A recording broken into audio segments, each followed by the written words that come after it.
The gunshot echoed through the dusty streets of Socorro, New Mexico, and Grayson Foster felt her heart drop straight through her boots as the gold chain around her neck snapped, sending her mother's locket sailing through the air before disappearing somewhere in the chaos of the stampeding cattle that had just broken loose from the stockyard.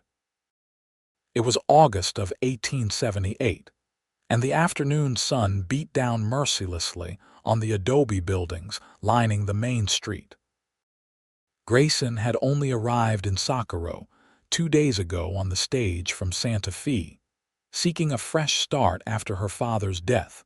6 months prior had left her alone in the world at 22 years old. She had been standing outside the general store, admiring the San Mateo Mountains in the distance, when someone's rifle had discharged accidentally, spooked the cattle, and now her most precious possession was lost somewhere in the dirt and confusion. "Madam, you need to get off the street." A strong hand gripped her elbow, pulling her back toward the wooden boardwalk as the last of the Longhorns thundered past. Grayson looked up into the concerned face of a tall cowboy, his weathered features half hidden beneath the brim of a dusty hat. His eyes were the color of a summer sky, clear and bright against his tanned skin. "My locket," she gasped, pulling away from him to scan the street desperately. "It fell. I have to find it." "You will get yourself trampled," the cowboy said firmly, but not unkindly. "Let them clear out first, then we can look."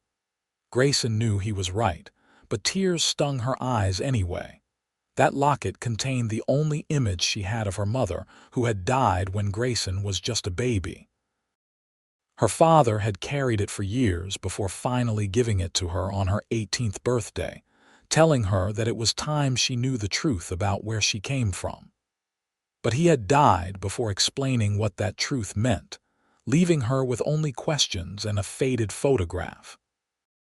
The cowboy kept a protective stance in front of her until the street calmed. Men were shouting, trying to round up the scattered cattle, and dust hung thick in the air. When it was finally safe, he turned to her with an expression of determination. "All right then, let us find this locket of yours. My name is Kent Quad and I work at the Triple Bar Ranch just south of town. Where were you standing when it fell?" "Right there." Grayson pointed to a spot near the hitching post. "I am Grayson Foster, and I truly appreciate your help, Mr. Quad." "Kent is fine, madam." He walked to the spot she had indicated and began examining the ground carefully. The street was a mess of hoof prints, fresh manure, and scattered debris. Other people were starting to emerge from the buildings now that the danger had passed, going about their business as if cattle stampedes were just another Tuesday afternoon occurrence. Grayson knelt down beside Kent, ignoring the dust that would surely ruin her traveling dress. It was already stained and worn from the journey anyway. She ran her hands through the dirt, searching desperately for any glint of gold. "What does it look like?" Kent asked, moving methodically across the area. "It is oval-shaped, gold-plated actually, not real gold. About the size of a dollar coin. It has flowers engraved on the front." Her voice cracked slightly. "It was my mother's." Kent glanced at her, his expression softening. "We will find it." They searched in silence for several minutes, expanding their radius slowly. Grayson's hope was beginning to fade when Kent suddenly stood up and moved toward one of the support beams holding up the boardwalk overhang. "There," he said, pointing. "I think I see something." Grayson scrambled over to where he stood. Wedged into a crack between the beam and the boardwalk was a glint of gold, her locket. It must have bounced or been kicked in that direction during the chaos. Kent reached for it, but his fingers were too large to fit into the narrow space. "Let me try," Grayson said. Her hands were smaller, and she managed to work 2 fingers into the gap. She felt the metal chain and so carefully began to ease it out. After a tense moment, she pulled the locket free and clutched it to her chest, overwhelming relief washing over her. "Thank God," she whispered. "Thank you so much, Mr. Kent. I am glad we found it," he said, smiling for the first time. The expression transformed his face, making him look younger, less weathered. Grayson realized with a start that he was probably only a few years older than she was, maybe 25 or 26. She opened the locket to make sure the photograph inside was undamaged. The tiny oval image showed a young woman with dark hair and eyes that looked remarkably like Grayson's own. But it was what her father had told her about the picture that had always puzzled her. He had said, "This will explain everything when the time comes." She had never understood what he meant. Kent was watching her curiously. "Is it all right?" "Yes, the picture is still intact." She closed the locket and tried to refasten the broken chain around her neck, but it was no use. The clasp had snapped clean off. "The jeweler here in town might be able to fix that," Kent suggested. "His shop is just down the street. I can walk you there if you would like." Grayson nodded gratefully.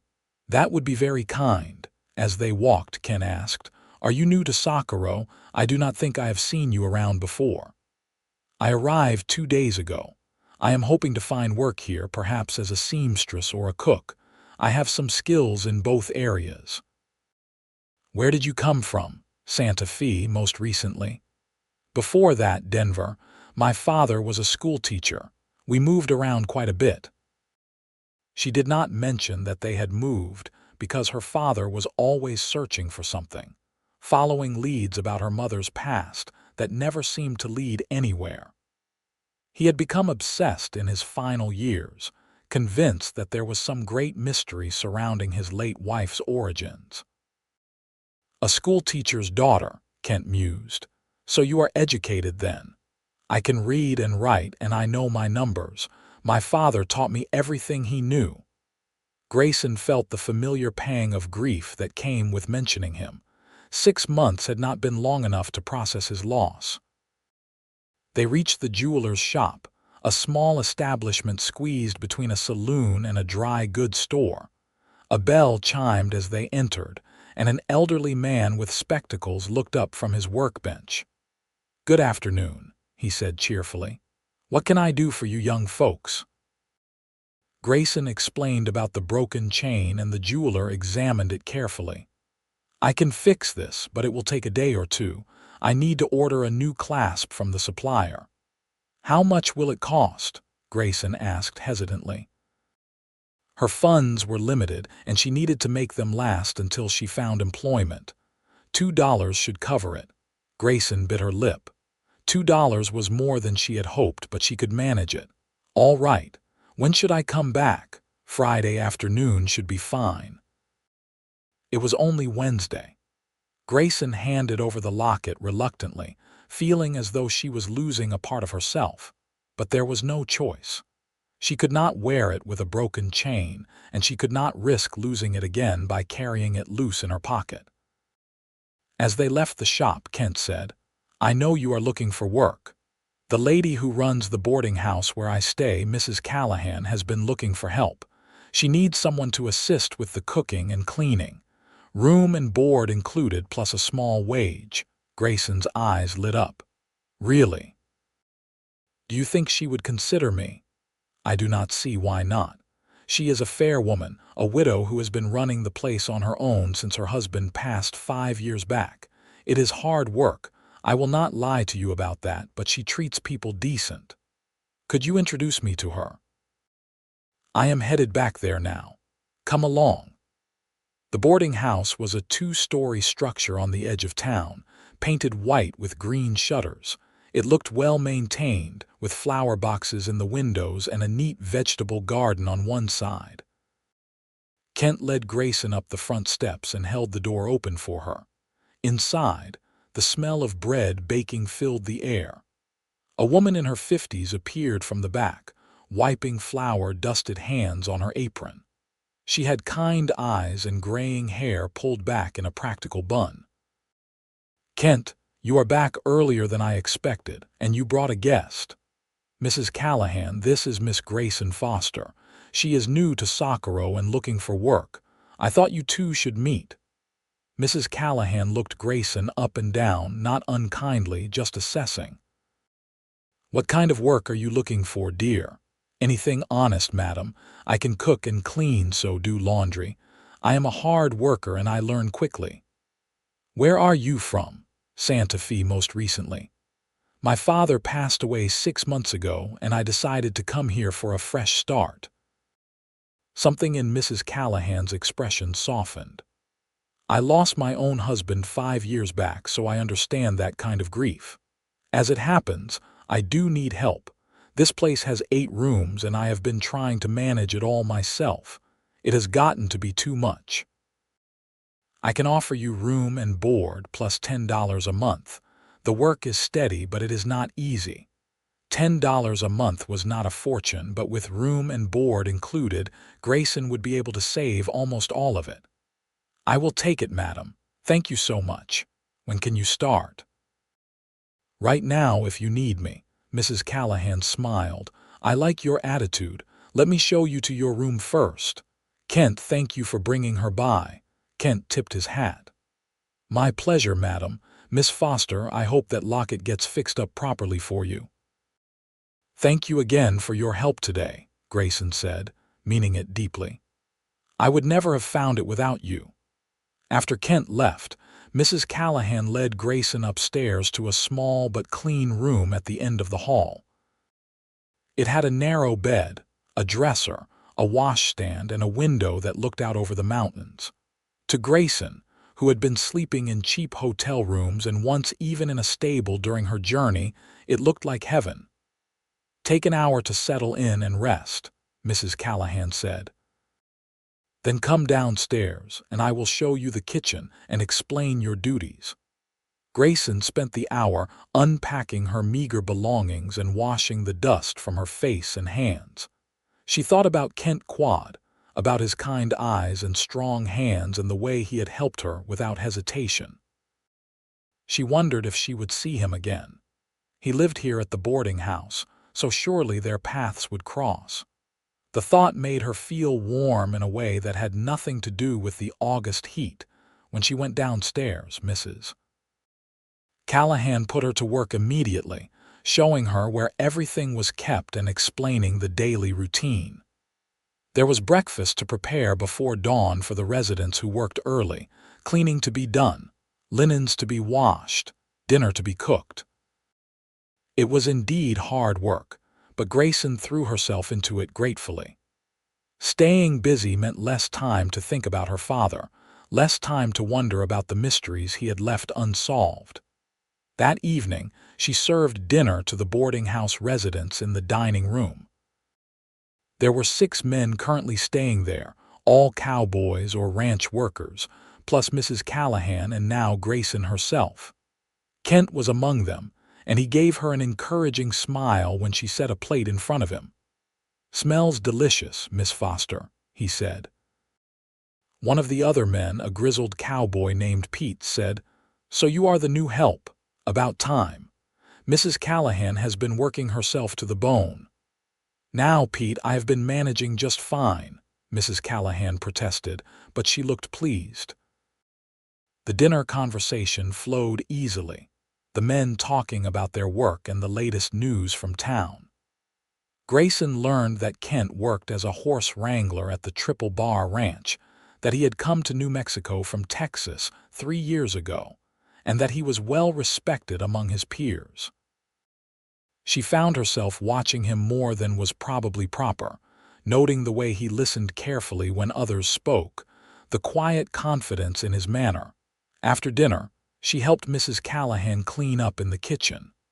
The older woman said, "Kent is a good man, one of the best I have had stay here. Quiet, respectful, always pays his rent on time." Grayson felt her cheeks warm. "He was very kind to me today. He has had his share of troubles like most folks out here, but he does not let it make him bitter." Mrs. Callahan handed Grayson a dish to dry. "You two would make a nice pair, Mrs. Callahan," Grayson exclaimed, shocked and embarrassed. The older woman laughed. I am just saying what I see. Do not mind me. I have been playing matchmaker in my head for years. Occupational hazard of running a boarding house, I suppose. The next 2 days passed in a blur of work. Grayson rose before dawn to help prepare breakfast, spent the mornings cleaning rooms and doing laundry, and the afternoons helping with dinner preparations. It was exhausting, but satisfying in a way her previous aimless existence had not been. She was building something here, creating a new life. She saw Kent at mealtimes and occasionally in passing, and each time her heart did a little skip. He always had a kind word for her, always asked how she was settling in. On Friday morning, he mentioned that he would be in town that afternoon and could pick up her locket from the jeweler if she wanted. That would be wonderful, Grayson said gratefully. I have been so busy I was worried I might not make it there before they closed. Consider it done. That afternoon, Grayson was in the kitchen peeling potatoes for dinner when Kent returned. He found her there and pulled the locket from his pocket, the chain now repaired and gleaming. Good as new, he said, handing it to her. Grayson took it reverently, running her thumb over the engraved flowers on the front. Thank you, Kent. How much do I owe you for the repair? Already taken care of. What? No, I cannot let you pay for it. Consider it a welcome to Sakura gift, Kent said, his blue eyes warm. Besides, I could tell how much it means to you. Grayson felt tears prick her eyes.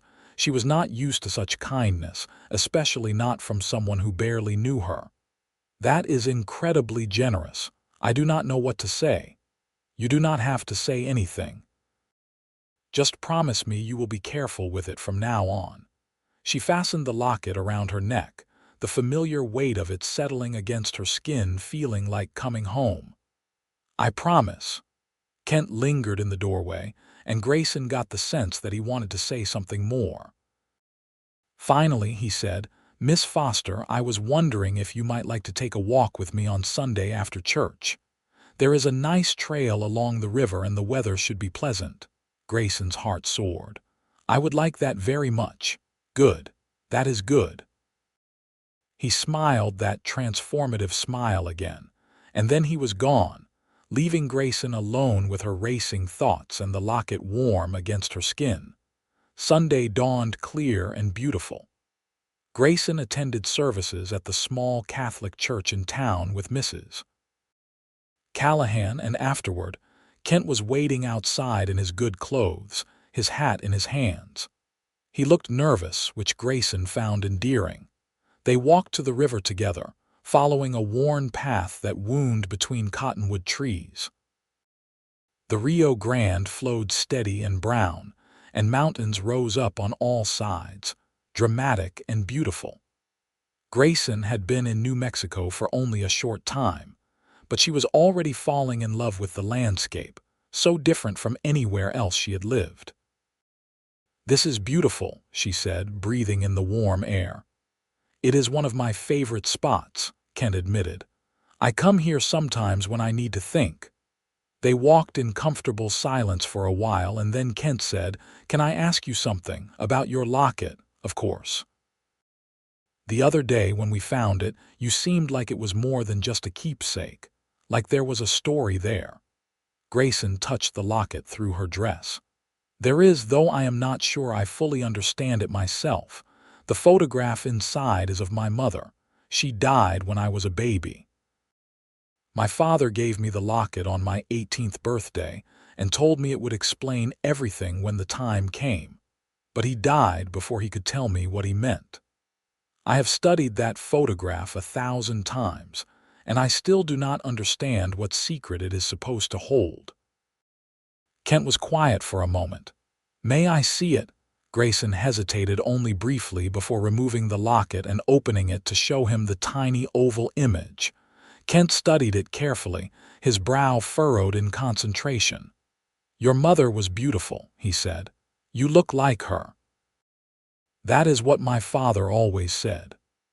Grayson looked at the photograph again, at the serious expression on the young woman's face, at the high-necked dress that suggested the image had been taken perhaps 25 years ago.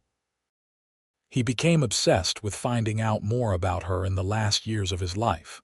We moved from town to town, following leads that never went anywhere. He was convinced there was something important about her past, something hidden. Did he ever tell you anything specific? Not really. Just hints and suggestions. He said she came from a prominent family but had been disowned. He said there were people who would be very interested in knowing she had a daughter. He said the truth was in this locket. Grayson closed it with a frustrated snap. But I have never been able to figure out what he meant. Kent handed the locket back to her. Maybe the answer is not in the photograph itself. Maybe it is about who recognizes her. Grayson had never thought of it that way. You mean someone might know who she is just by seeing her picture? It is possible. Have you shown it to many people? No, hardly anyone. My father was very secretive about it. He made me promise not to show it around unless I was certain I could trust the person. Why? I think he was afraid of something, or someone. Grayson remembered the way her father used to look over his shoulder sometimes, the way he would insist they move suddenly in the middle of the night. She had thought him paranoid, especially toward the end.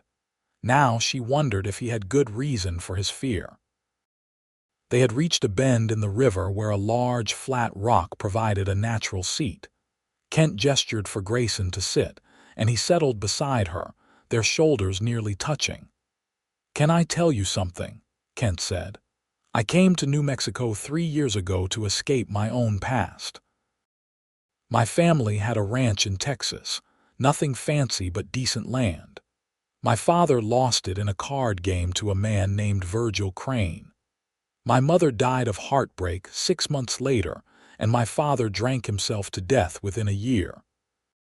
I left because I could not stand to see Crane living on our land, pretending he had earned it." "I am so sorry," Grayson said, understanding the weight of that loss. "The point is, I understand what it is like to have questions without answers, to feel like there is unfinished business following you around. But I also learned that sometimes you have to let the past stay in the past and focus on building something new." He turned to look at her, his expression earnest. "I am not saying you should not try to solve the mystery of your mother. I am just saying do not let it consume you the way it consumed your father." Grayson knew he was right, but it was hard to let go when she felt so close to some truth she could not quite grasp. "I will try," she promised. They talked for another hour, sharing stories about their lives, their hopes for the future. Kent told her about his work with horses, about his dream of eventually saving enough money to buy a small ranch of his own. Grayson told him about her love of reading, about the places she had lived, about her father's passion for teaching that had inspired her own love of learning. As the afternoon sun began to sink lower, casting golden light across the river, Kent said softly, "I am glad you came to Socorro, Grayson." It was the first time he had used her given name, and the intimacy of it sent a shiver through her. "I am glad I came too." They walked back to the boarding house as the sun was setting, painting the sky in shades of orange and pink. At the front door, Kent said, "Would you like to do this again next Sunday?" "I would like that very much."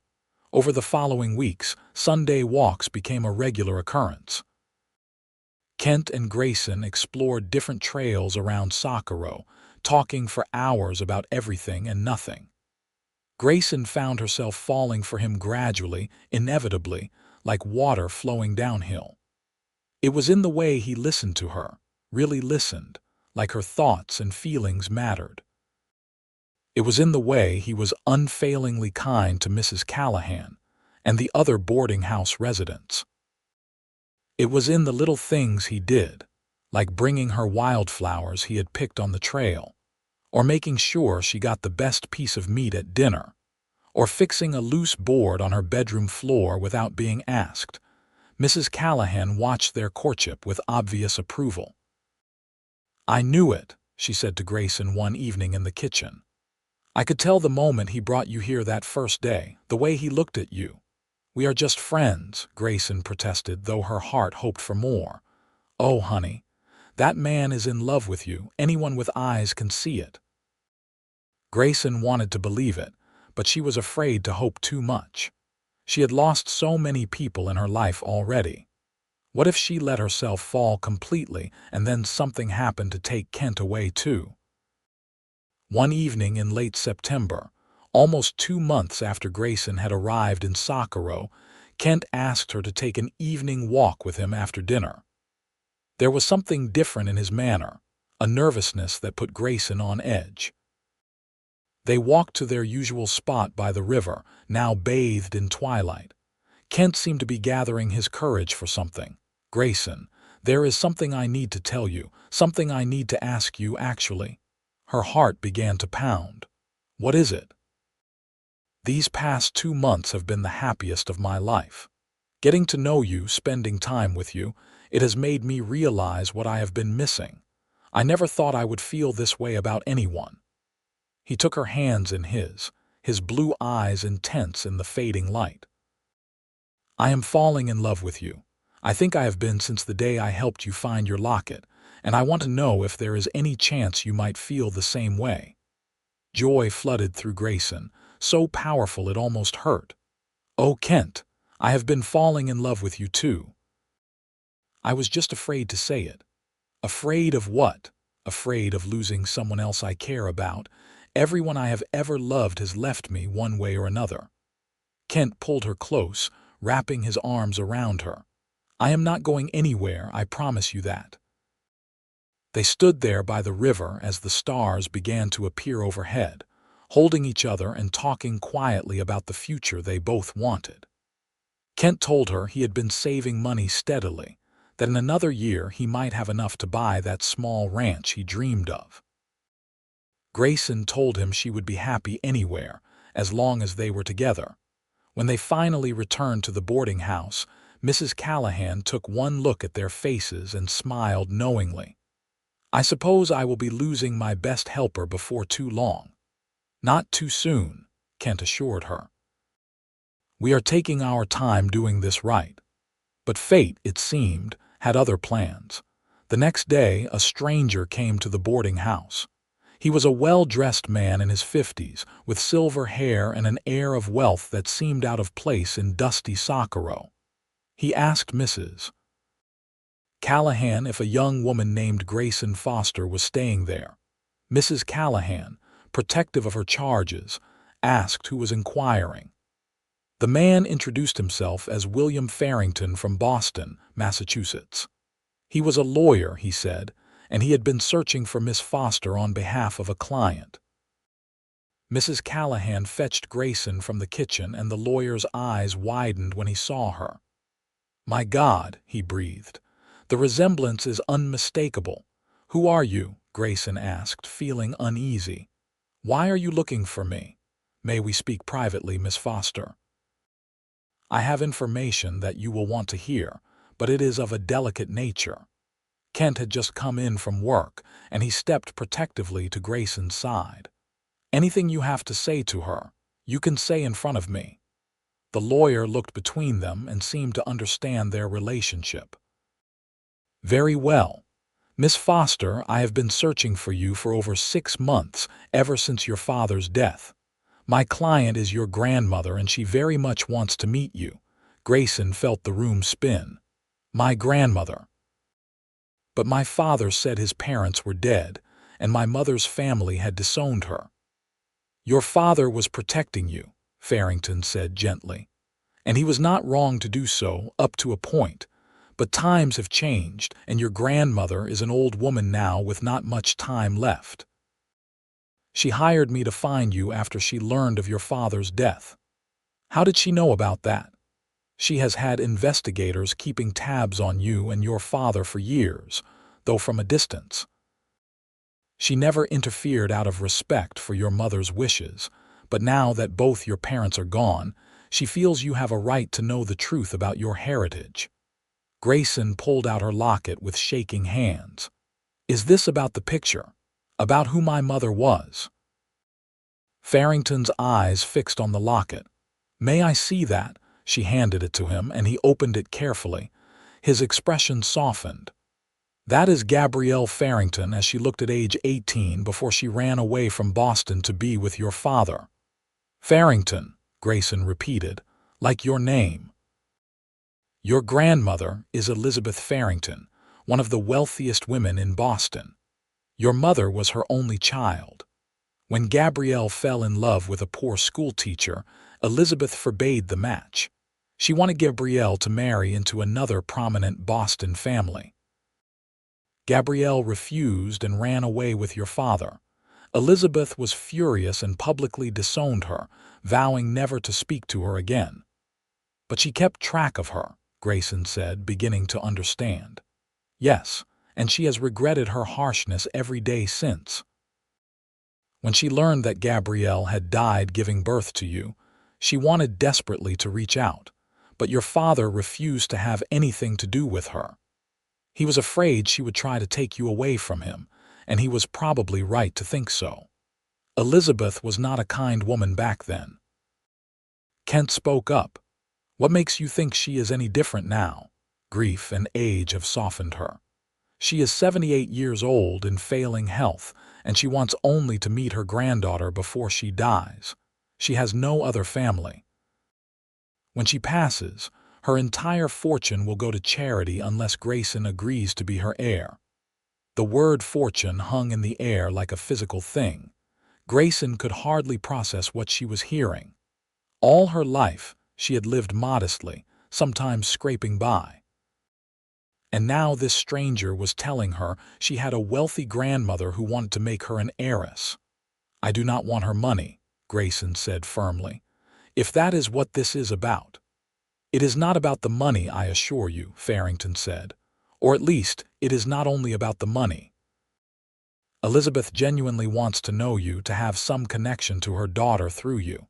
She knows she cannot make up for the years she lost, but she hopes you will give her a chance. Grayson looked at Kent, feeling overwhelmed. He squeezed her hand supportively. What do you want to do? He asked. I do not know, she admitted. This is all happening so fast. Farrington pulled an envelope from his jacket pocket. This is a letter from your grandmother. She asked me to give it to you. Read it and then decide. I am staying at the hotel in town for the next few days. If you want to meet her, I can arrange transportation to Boston. She would pay for your journey, of course, and you would be welcome to bring a companion if that would make you more comfortable. He handed her the envelope and his card, then tipped his hat to Mrs. Callahan. Thank you for your time, ladies, Mr. Quad, Kent Quad, Mr. Quad, Miss Foster, I hope to hear from you soon. After he left, Grayson stood holding the envelope like it might explode. Mrs. Callahan said gently, Go on upstairs, dear. Read the letter in private. Take your time deciding what you want to do. In her room, Grayson sat on the bed with Kent beside her and carefully opened the envelope. The letter was written in an elegant, shaky hand. My dearest Grayson, you do not know me, and you have every reason to hate me for the pain my pride caused your mother and father. I cannot change the past, though I would give anything to do so. I was a foolish, stubborn woman who cared more about social standing than about my daughter's happiness. By the time I realized my mistake, it was too late. Gabrielle was gone, and your father rightfully wanted nothing to do with me. I have watched you from afar your entire life. I know that is small comfort, but I wanted you to know that not a day has passed when I did not think of you and pray for your well-being. You are the image of your mother, and seeing your photograph broke my heart and filled it at the same time. I am dying, Grayson. The doctors give me perhaps 6 months, a year at most. I do not write this to gain your sympathy, only to be honest with you. I would very much like to meet you before I leave this world. I want to tell you about your mother, about what she was like as a child, about how much she was loved despite my terrible actions. I have no expectations of you. If you choose not to come, I will understand. But if you can find it in your heart to grant an old woman this one wish, I will be forever grateful. Your loving grandmother, Elizabeth Farrington.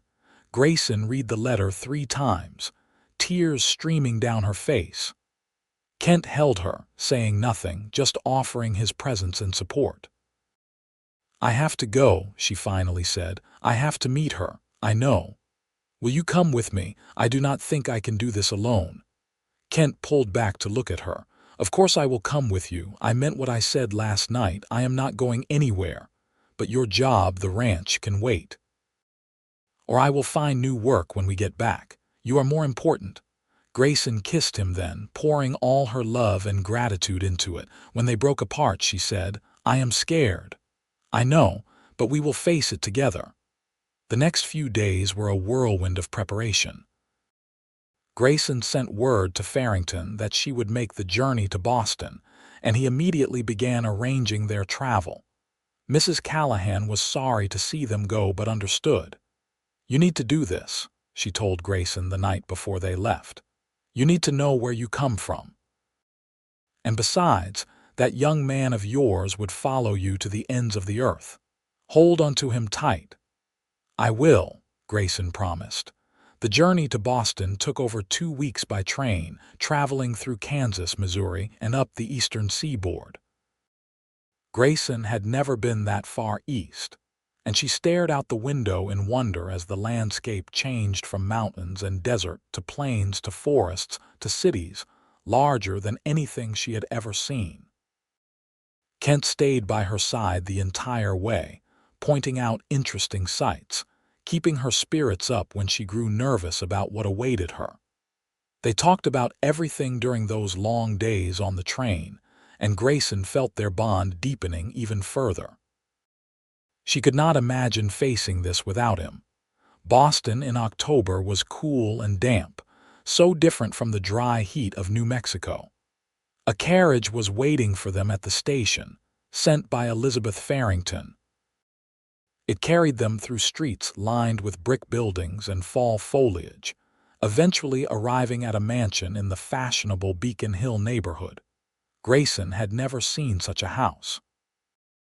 It was 3 stories of red brick with white columns, wrought iron fencing, and windows that gleamed in the afternoon sun.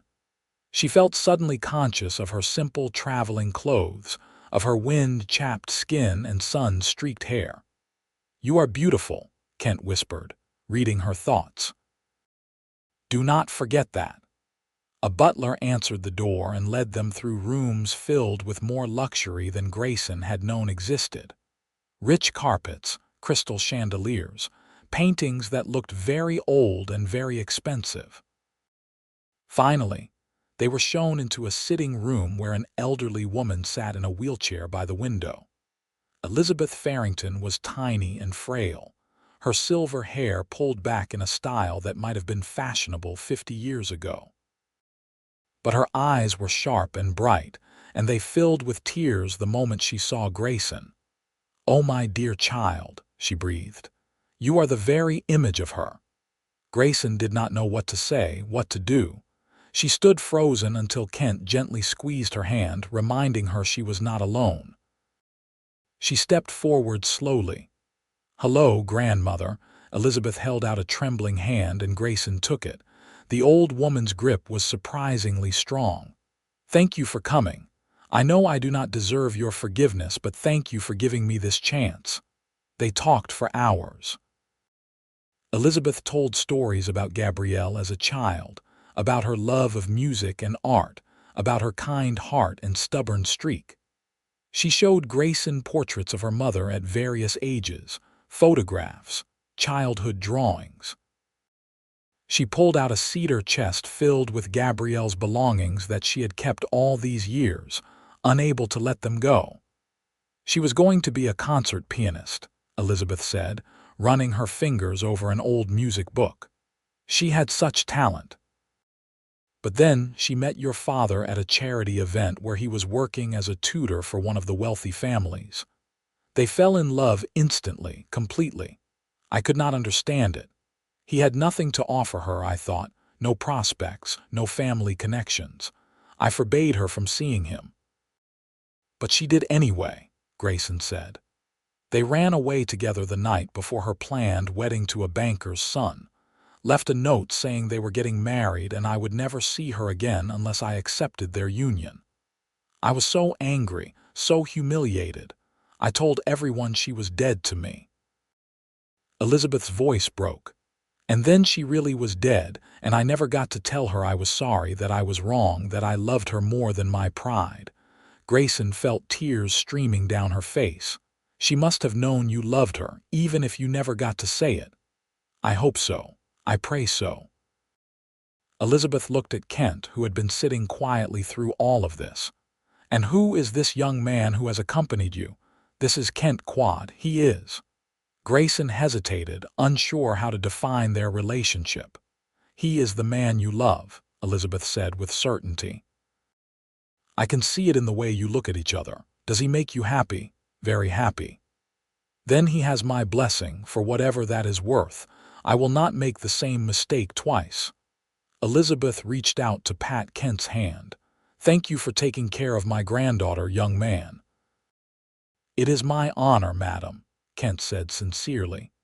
They stayed in Boston for 3 weeks. Grayson visited Elizabeth every day, learning about her family history, about the Farrington legacy that now fell to her.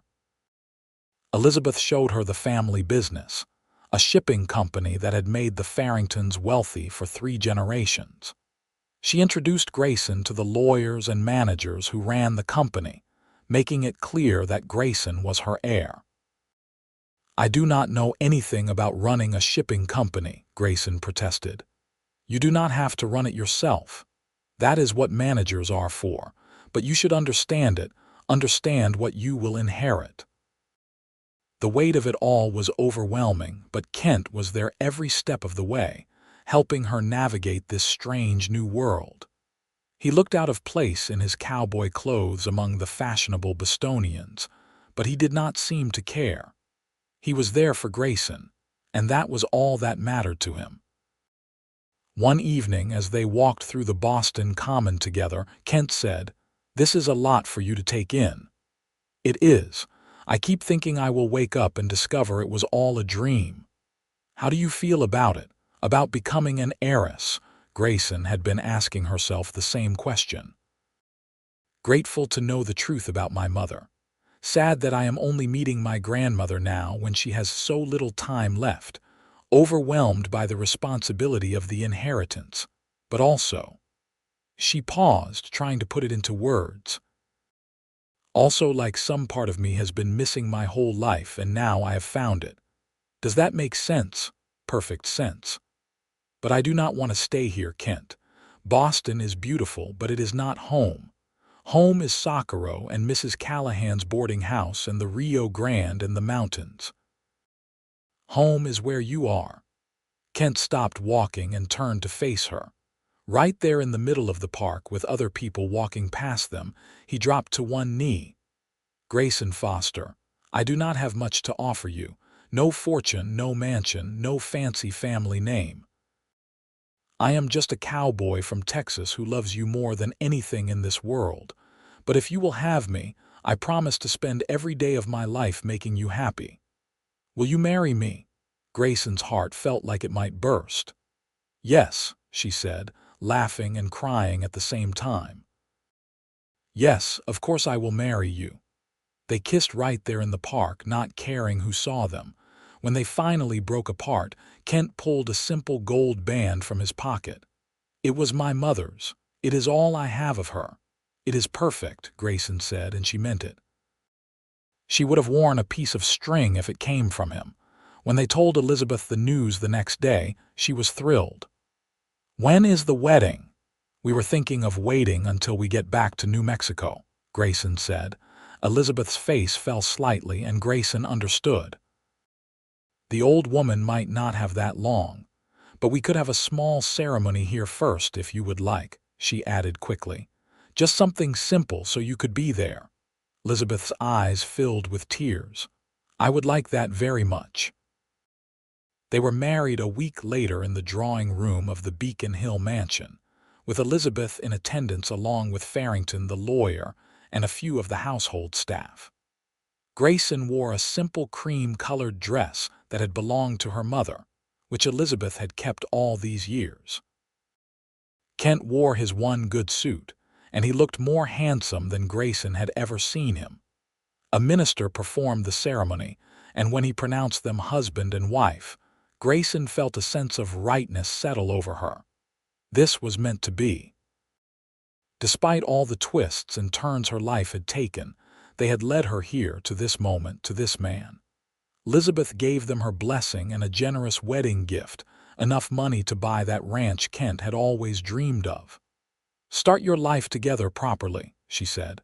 "Be happy. That is all I ask. Thank you, grandmother, for everything. No, thank you, my dear girl. You have given me more than you know. You have given me peace." They stayed another week in Boston, and then it was time to return to New Mexico. Elizabeth was weaker now, fading visibly, but she seemed at peace. She made Grayson promise to write, to send photographs, to tell her about their life in Socorro. "I will," Grayson promised, knowing the letters might not reach Elizabeth in time but needing to promise anyway. The journey back west felt different from the journey east. Then, Grayson had been filled with anxiety and uncertainty. Now, she was returning home with her husband, with answers to the questions that had haunted her, with the blessing of the grandmother she had never known she had, Mrs. Callahan cried when they told her they had gotten married. "I knew it. I absolutely knew it. Oh, I am so happy for you both." They moved into a small house on the outskirts of Socorro, using some of Elizabeth's wedding gift to furnish it simply but comfortably. Kent continued to work at the Triple Bar Ranch while they looked for land to buy for their own place. Grayson helped Mrs. Callahan part-time at the boarding house, not because she needed the money anymore, but because she genuinely enjoyed the work and the older woman's company. Letters came from Boston regularly at first, Elizabeth's handwriting growing shakier with each one. She wrote about her memories of Gabrielle, about how happy she was that Grayson had found love, about how grateful she was to have met her granddaughter before the end. Then, in January of 1879, Farrington's letter arrived. Elizabeth had passed away peacefully in her sleep. She had left everything to Grayson, just as she had promised. The shipping company, the mansion, investments and properties Grayson had not even known existed. The fortune was larger than Grayson could have imagined. She cried for days, mourning the grandmother she had known for such a brief time, grateful for the connection they had managed to forge despite the years of separation. Kent held her through her grief, understanding that she needed to mourn. "She loved you," he said. "In the short time you knew each other, she loved you so much. I loved her too. I wish we had more time." "So do I. But at least you had those weeks together. At least she died knowing you." They had to return to Boston to settle the estate. This time, the trip felt surreal. Grayson was now one of the wealthiest women in Boston, inheriting not just money but also social standing and responsibility. Lawyers and businessmen wanted to meet with her, to discuss the future of the Farrington Shipping Company. Kent was overwhelmed by it all, but he did his best to support Grayson through the endless meetings. Finally, after much discussion, they made their decision. Grayson would keep ownership of the company but leave the daily operations to the experienced managers already in place. She would return to Boston once a year for board meetings and important decisions. The rest of the time, they would live in New Mexico, the place they both loved. With the matter settled, they returned to Socorro for good. They used part of Grayson's inheritance to buy a beautiful piece of land with a stream running through it and mountains in the distance. Kent designed a ranch house himself, something practical but comfortable, big enough for the family he hoped they would have someday. While the house was being built, Grayson had a special project of her own. She commissioned a portrait painter to recreate the photograph from her locket into a large painting. She hung it in the parlor of their new home, a memorial to the mother she had never known but who had led her to understanding her past. "This will explain everything," her father had said, and he had been right. The locket had led her to Kent, who had helped her find it. That search had brought her to Socorro, where she had found not just answers about her mother's identity, but also a new life, a new family, and a love that would sustain her for the rest of her days. The ranch was completed in the spring of 1880. They named it the Gabrielle Ranch, in honor of Grayson's mother. Kent proved to be an excellent rancher, and with the financial backing of Grayson's inheritance, they were able to buy good breeding stock and hire reliable hands. The ranch prospered from the beginning. In December of that year, Grayson gave birth to their first child, a son they named Michael. He had Kent's blue eyes and Grayson's dark hair, and from the moment he was born, he owned both their hearts completely. 2 years later, a daughter arrived, whom they named Elizabeth after Grayson's grandmother. She was followed 3 years after that by another son, James. The house that had seemed so large when it was just the two of them now rang with the sounds of children's laughter. Mrs. Callahan visited often, becoming an honorary grandmother to the children. She eventually sold the boarding house and moved into a small cottage on the ranch property, where she lived out her remaining years surrounded by the family she had helped bring together. On quiet evenings, after the children were in bed, Kent and Grayson would sit on the porch of their home, watching the sun set over the mountains. Grayson would touch the locket that still hung around her neck, thinking about the incredible journey it had set her on. "Do you ever wonder what would have happened if you had not found it that day?" she asked Kent one evening. "I do not have to wonder," he replied, pulling her close, "because I cannot imagine my life any other way. Finding that locket led me to you, and you are everything I never knew I needed." "I love you," Kent quad. "I love you too," Grayson quad. "Always." Years passed. The children grew. Michael became an expert horseman like his father, while Elizabeth showed her grandmother's head for business, helping manage the ranch's accounts. James had his mother's love of learning, and eventually became a teacher like his grandfather. The Gabrielle Ranch became known throughout New Mexico as one of the finest operations in the territory. But more than their success or their wealth, Kent and Grayson were known for their kindness and integrity. They employed fair wages, treated their workers with respect, and contributed generously to the community. The boarding house that Mrs. Callahan had sold was turned into a school, funded by Grayson's inheritance, ensuring that children in Socorro had access to education, regardless of their family's means. Grayson made her annual trips to Boston for board meetings, sometimes bringing the children so they could understand their heritage. The Farrington Shipping Company continued to prosper under her ownership, though she never felt the same connection to it that she felt to the ranch. The company was her past, her mother's legacy. The ranch was her future, the life she and Kent had built together. On their 20th wedding anniversary, Kent gave Grayson a gift. It was a new locket, custom made by a jeweler in Santa Fe. On one side was a photograph of them on their wedding day in Boston. On the other side was a photograph of their 3 children. "Your old locket holds the past," Kent said as he fastened the new one around her neck, right beside the original. "This one holds the present." "They are both perfect," Grayson said, tears in her eyes. "Just like you." They renewed their vows that day, 20 years after first speaking them in Elizabeth's drawing room. This time, it was on their own ranch, surrounded by their children, their friends, and the community they had become part of. Mrs. Callahan was there, now in her 80s but still sharp as ever.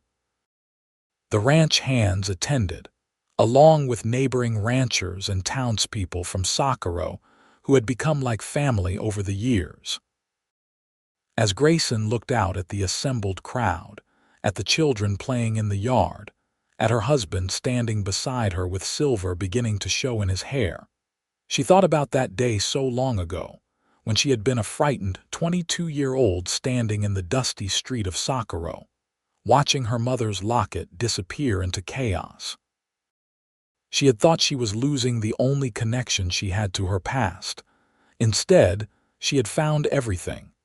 She had found Kent, who had helped her search for the locket and in doing so had become her partner in life.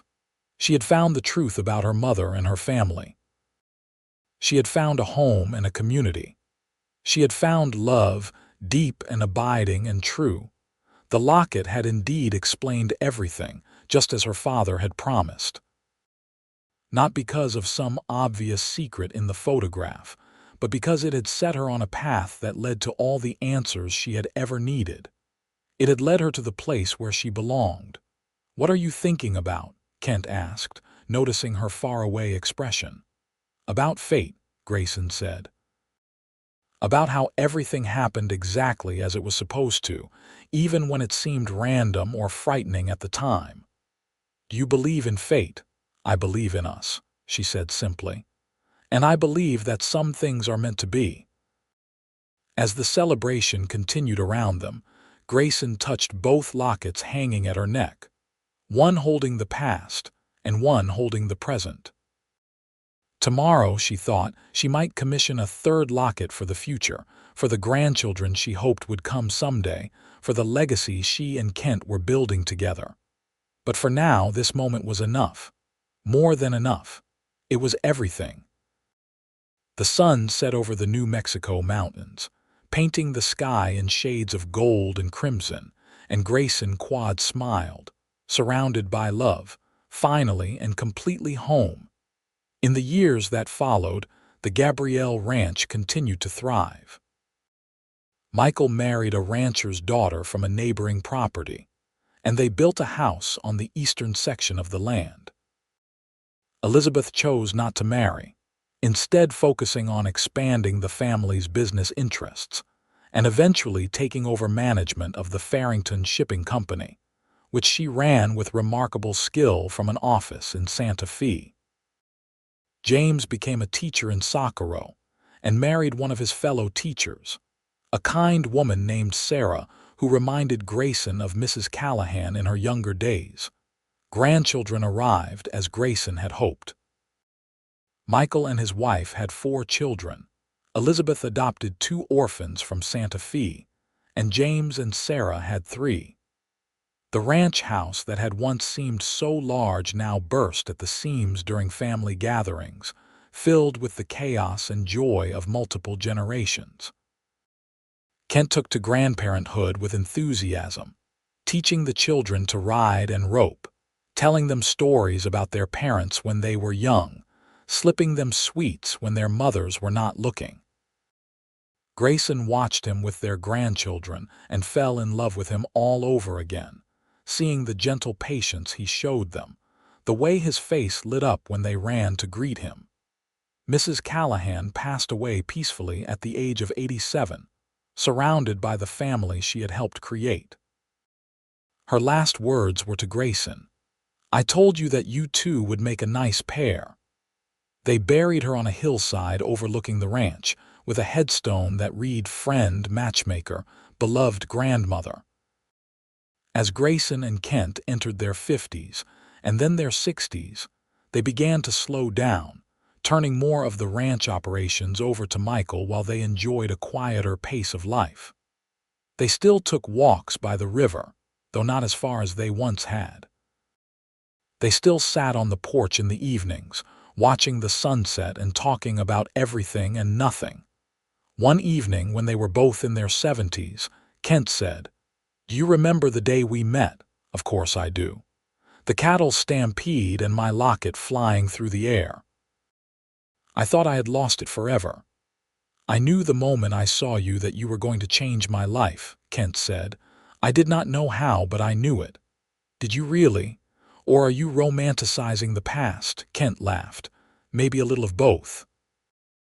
But I did think you were the most beautiful woman I had ever seen, standing there in your dusty traveling dress, so determined to find that locket. You saved me that day, Grayson said seriously. Not just from the cattle, but from being lost and alone. You gave me a home, a family, a purpose. You gave me everything.